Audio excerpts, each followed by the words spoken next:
I'm Justin Glaw, writer and journalist, and I've spent my career chronicling the violence, unrest, and chaos of American life. On this podcast, I'll discuss the events roiling this complex and troubling country and speak with some of the people trying to make sense of the madness that pervades our world. This is American Doom. Hey everybody, today I'm talking with Dan Bates, a friend of mine for a long time now, who I first met in Ferguson 11 years ago this August. And Dan covers a lot of things. He's a British guy here in the States, covers America for some UK publications, covers a lot of issues over there as well, covers a lot of Epstein stuff. So I'm excited to talk with him about Keir Starmer's visit to the White House the other day, which by the time you're hearing this will be completely overshadowed to the insanity that came out of the White House today with the meeting between Trump and Ukrainian President Volodymyr Zelenskyy. Make sure to follow American Doom on social media, TikTok, YouTube, Instagram, X, Blue Sky, and let's get started. Dan Bates, I'm super excited to talk with you here. We've known each other for a long time now, and you continue to cover the madness of America for primarily British audiences. And the reason that we're talking today is obviously the visit from your highest elected official over there. So just kind of give us your quick rundown and thoughts about what we saw yesterday and some of the, biggest developments of what came out of Starmer's visit. Well, I think what happened today has given us a real kind of interesting shade about what happened yesterday with Keir Starmer. Shortly before we're having this discussion, Trump was blown up at Zelenskyy in the Oval Office because he dared to defy him publicly and disagree with him. And what you had with Starmer, I think, was a kind of a lesson in how to deal with Trump. And it was really a reminder for me that Trump is both completely unpredictable and yet very predictable. Starmer's visit is being hailed as a success in Britain, superficially, but underneath the surface, he didn't really get anything he wanted. So I think there was a lot of bonhomie, there was a lot of, handshaking, and I think Starmer played his hand as best as he could, and he showed actually a pretty shrewd understanding of Trump. He showed that you need to give the guy a win, which he did before he even got on the plane by increasing his defense spending to 2.5% and cutting the foreign aid budget, which is basically what Trump's done. And then when he arrived, he gave him an even bigger win, which was a handwritten letter from the king saying, "Hey, come and meet me." There was flattery, there was a degree of pageantry. It was speaking Trump's language, and the way that Starmer was addressing him, saying, there's never been, a head of state who's been invited to meet, the British royal family twice. It's unprecedented. It's never been done before. That's Trump's language, the biggest, the best. So Starmer was, he was playing his hand well, and I think, it was, looking at the pages of the British newspapers, I think even the right-wing press, I think the Daily Mail, which is no fan of Starmer's, it's a right-wing paper in the UK, said it was an unlikely bromance, and I think it was.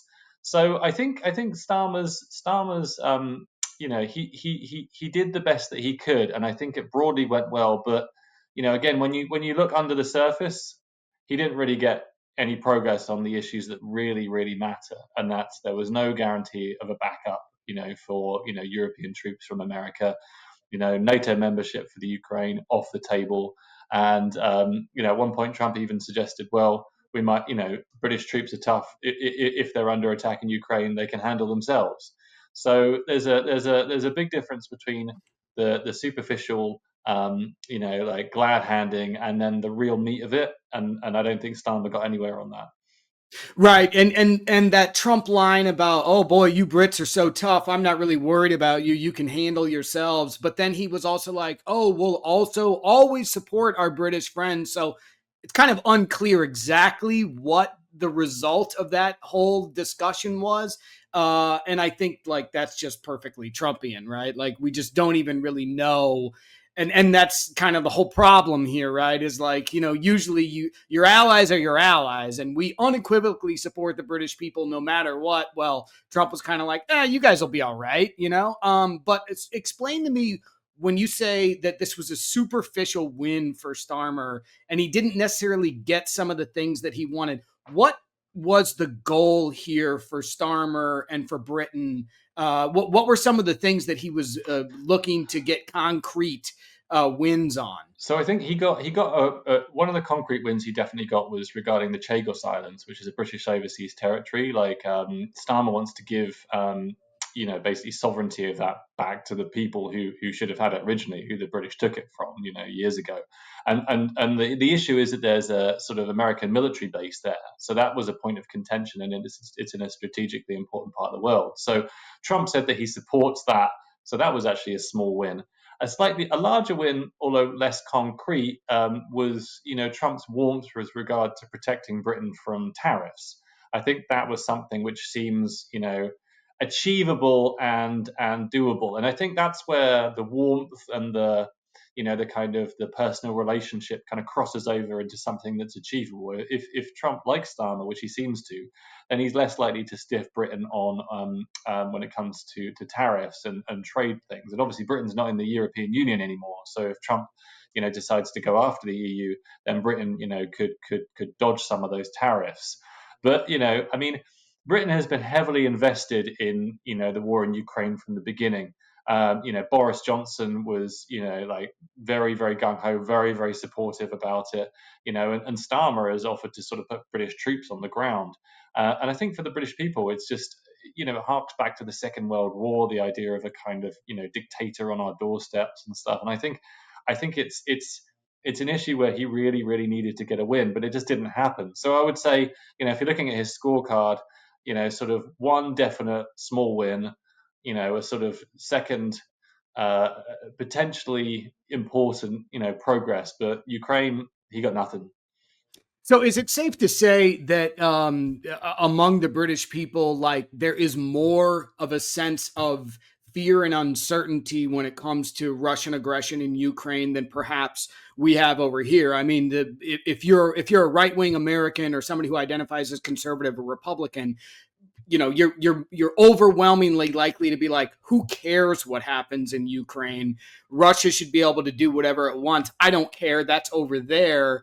Do those memories of World War II, like, is there anywhere near a similar level of, well, we don't really care what happens over there among the British, or are most people over there like, hey, no, we need to make sure that Vladimir Putin isn't able to do whatever it is that he wants to do? I think your last point is how most people think. They think this guy's a dictator. He needs to be stopped. He's not going to stop there. And you're right. Those memories of the Nazis marching across Europe towards Britain. I mean, it's like that's what people think about. Even people who like voted for Brexit and are probably very right wing. It's just like it's interesting that kind of what you would call over here kind of old guard Republicans, Reagan Republicans. I think that's probably more of a kind of approximation of how people on the right, especially older people, feel in Britain. It's not, oh, this is something that's miles away, Ukraine, whatever. I mean, Britain took in like thousands and thousands of Ukrainians, into their homes through there was a government run program where people basically housed refugees, during the darkest days of the conflict. It's not something that's remote. It's you can fly there in a couple of hours. Right. It's far more real geographically and in terms of the national identity. And then there's also going back to the war, it's a huge part of Britain's identity, and standing up to people like Putin is something that unites the older people who sometimes have first-hand memories of that, and the younger generation. It just doesn't really, you don't really have this. People don't understand why Trump supports Russia. People just don't get it. Like they see it very black and white, and I think it's baffling for a lot of people back home to see this.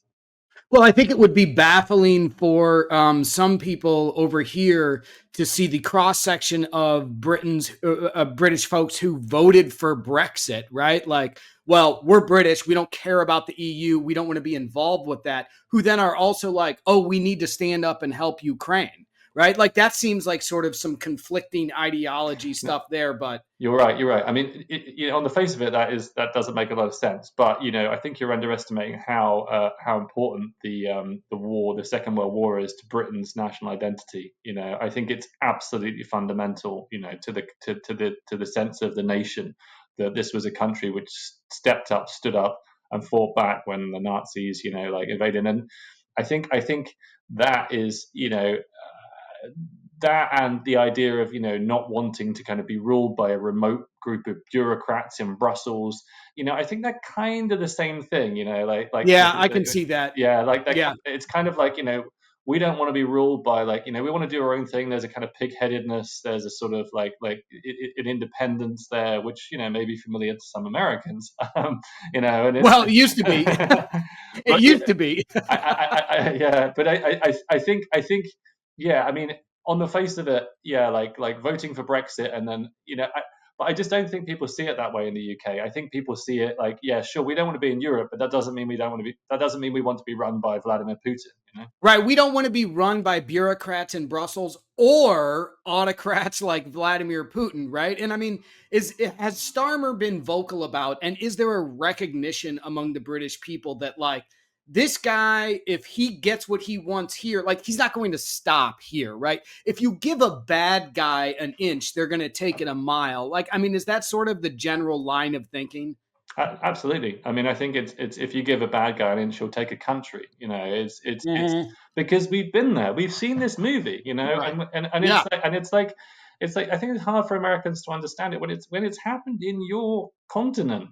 It's like I mean, there's just nothing comparable in this continent. There's it's just it's when you've had that happen in your own backyard, you are understandably very sensitive to it happening again. You know. Right. Another thing I want to bring up from this meeting and the press avail that was going on yesterday. You briefly mentioned that Starmer got like a little bit of a win on some tariff stuff. I presume that the Trump promise to not just crush Britain with tariffs is probably tied to all of this censorship and punishment of big tech companies that people like JD Vance have complained about, and indeed Vance brought it up during the meeting. And I think that mostly deals with like some of the digital service tax stuff that Britain has levied on tech giants like Facebook and Google and things like that.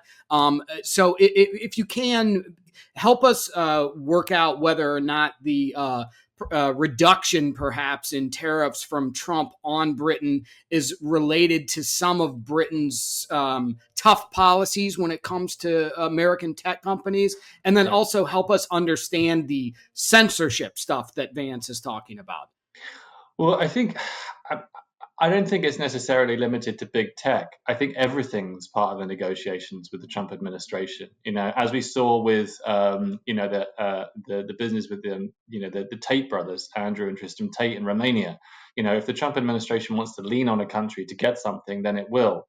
So I think big tech is just one of many levers that they could pull to get what they want. And as you may know, there's been this row recently over Apple in the UK. The British government wanted them to install a backdoor on their most secure encryption, in order to be able to access it. So Apple's response was basically to say, well, we're just not going to, use this feature in the UK because we don't want to do that, and that's caused, uproar with, Tulsi Gabbard and other intelligence officials over here.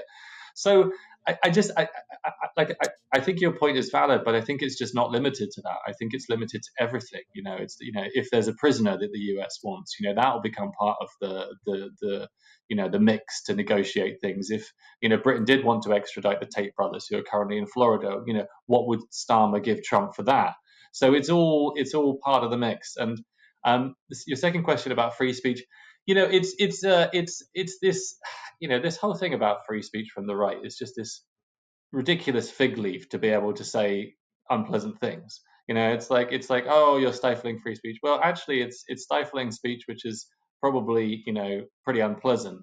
I mean, you look at social media, the stuff that was people were blocked because they were homophobic, spreading conspiracy theories, spreading lies.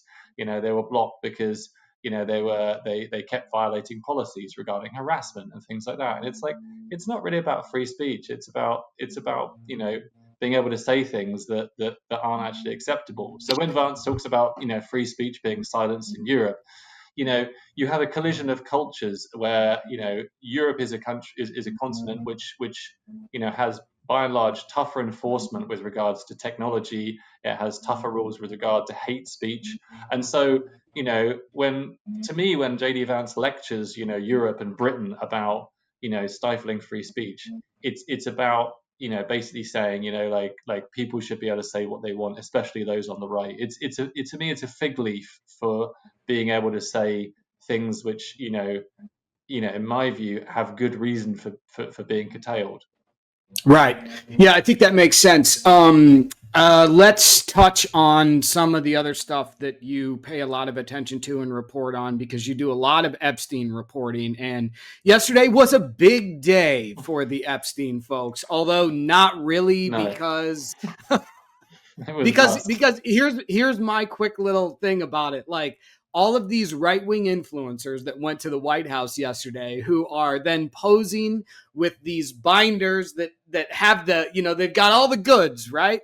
At no point in the history of the world has a huge government secret or like a giant explosive investigation come from a government official handing someone a binder full of papers. That these people thought that was actually what was going to happen absolutely blows my mind. I mean, can you imagine Daniel Ellsberg like walking out of the Pentagon in like the Pentagon Papers, like, right.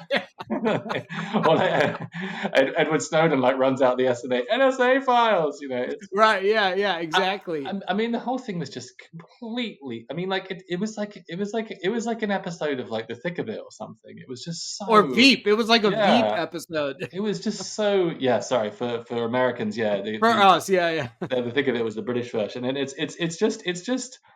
I mean, the information aside, like the way it was released was gross. Like at the end of the day, this is a story about child sexual abuse and trafficking, right? And you've got these like influencers holding up these files, and it reminded me of like a college graduation. I thought they were going to throw it in the air and go woo, right. And I'm just like, this is wrong. Like this is not about them and them getting access. This is about exposing like people who should have been exposed a long time ago. And it's like, and by the way, this is not about none of these people who went and got this information and who have like, had a big boost in their careers from talking about this stuff. These people don't actually care about the victims of Epstein's crimes. What they want is to be able to nail their political opponents as being tied to them. Of course, they conveniently ignore all of the references to Trump himself in all of this stuff. But yeah, it is gross in that like this is all about like political vengeance and not about doing the right thing for the victims of these crimes. So what was even in these files, and like explain like what they're going after and maybe why it doesn't really exist or what? Well, I mean, this thing that's been circulating around is the Epstein client list. I mean, and it's just like I mean, come on, like this as if this guy had like a bit of paper with like the names of everyone who he'd like procured underage or young girls for. I mean, right. it's just like, I mean, like it's just ludicrous. I mean, like that in itself is just mad. But I think there are actually genuinely things that the FBI could release. Like they actually have a Jeffrey Epstein vault, on their FBI, which is where a lot of the materials that were released yesterday are already there. As far as I understand, everything that was released yesterday has already been released. Yeah, pretty much, apart from one document, which was an evidence list, which appears to be evidence that was going to be used for Ghislaine Maxwell's trial. But you're right. What we had like the flight logs that were actually released as part of a civil defamation case brought by one Epstein accuser, Virginia Roberts, against Ghislaine Maxwell, Epstein's madam, and they were released publicly. Let's think. Those flight logs. Well, the first bunch was 2019, and then a couple of extra pages were added a few years back. But that's already come out. And then they released 6. Then they broke that PDF down into 6 smaller PDFs, the same document, and released those. And then there was also Epstein's Black Book of Contacts, which has been public since 2015, so that's 10 years old. And they released the redacted version. The unredacted version's online if you want to read it. Um, and there was also a list of like 200 and something masseuses, but all their names were redacted. And then you had the evidence list, which was mildly interesting. But I mean, we knew that Epstein used sex toys. We knew that he had whips. We knew that he had hard drives full of disgusting pictures of young and underage women and girls. I mean, so it wasn't really. It was to use that uniquely American phrase, it was a nothing burger, and it was also Right. and what I thought was interesting, I mean, it was a very Trumpian day in that sense, in that it promised a lot. It was relentlessly hyped, and then when you got to the meat of it, there was nothing. And then what Yep. happened next was very Trumpian as well, because the people at the middle of it started to point the finger at someone else, like Right. Pam Bondi. Oh, the FBI or the SDNY withheld stuff from us. We need to get to the bottom of this. You guys run the FBI and the DOJ. Like, what do you mean we got to get to the bottom of this? You are in charge of every aspect of the federal government right now, except for the court. So, like, if they're withholding this stuff, don't make this out to be some sort of. And that's the thing that I saw somebody say, is that like at the root of every conspiracy is the fact that like anything that doesn't shed light on what the conspiracy and like the solving of the conspiracy just becomes part of the conspiracy, right? So the fact that this turned out to be a nothing burger is just more evidence that there's this big giant conspiracy for these folks, right? Yeah, it's kind of I mean, it was kind of I mean, as someone who sat through numerous Epstein document dumps and been disappointed many times, this is not my first rodeo, sort of going through files and being like, oh man, this is crap.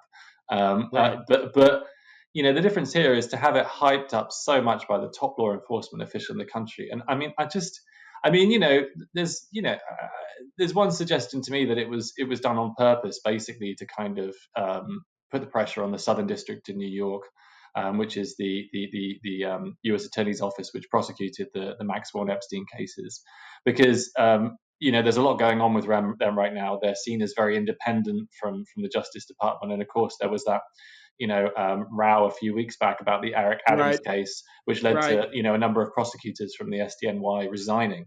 And so if the Attorney General can say, well, look, the Southern District in New York isn't cooperating, they're not releasing documents, then that's that's sort of more ammunition for her. But I mean, that may be true, or it may just be incompetence. I mean, never underestimate sheer incompetence. I mean, people say, oh, Jeffrey Epstein didn't kill himself, and I'm like, have you been to a federal prison? Right. Yeah.